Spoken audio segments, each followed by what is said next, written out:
तर आज आहे भोगी आणि भोगीच्या सणाच्या माझ्याकडून तुम्हा सगळ्यांना खूप खूप शुभेच्छा. तर मी इथं बनवत आहे भोगीची भाजी. तर भाजीची तयारी मी आदल्या दिवशीच रात्री सगळी तयारी करून ठेवली होती, भाज्या निवडून वगैरे.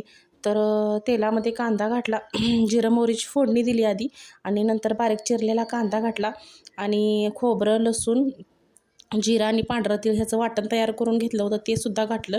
नंतर सगळ्या भाज्या घातल्या, म्हणजे पावटा, वाटाणा,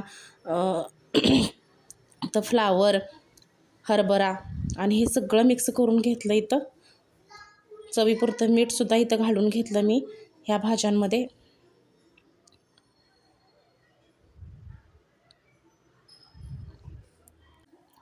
आणि सगळं मिक्स करून घेतलं आणि मिक्स केल्याच्या नंतर ह्याच्यामध्ये मग मी वांग्याचे बारीक काप करून घेतले होते, ते घातले आणि एक बटाटासुद्धा बारीक चिरून घेतला होता, तो सुद्धा घालून घेतला. त्याच्यानंतर गाजर थोडंसं घातलं आणि बोर जे असतं पिकलेलं ते सुद्धा घातलं.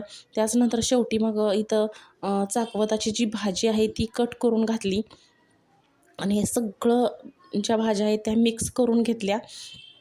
नंतर 2 चमचे त्यामध्ये कांदा लसूण मसाला घातला. तर बोर आणि आपण गाजर घालतो त्याच्यामुळे भाजी थोडीशी गोड होते. आणि इथं मग गरम पाणी घातलं आणि गरम पाणी घालून शेंगदाण्याचं कूट घातलं आणि भाजी चांगली शिजू दिली. तर सगळं माझं आवरल्यानंतर मग मी इथं देवाला नैवेद्य दाखवला. तर ह्याचा जो लाँग व्हिडिओ आहे तो सुद्धा मी इथं अपलोड केलेला आहे. खाली दिलेल्या त्रिकोणावर क्लिक केल्यावर तुम्हाला तो व्हिडिओ बघायला मिळेल.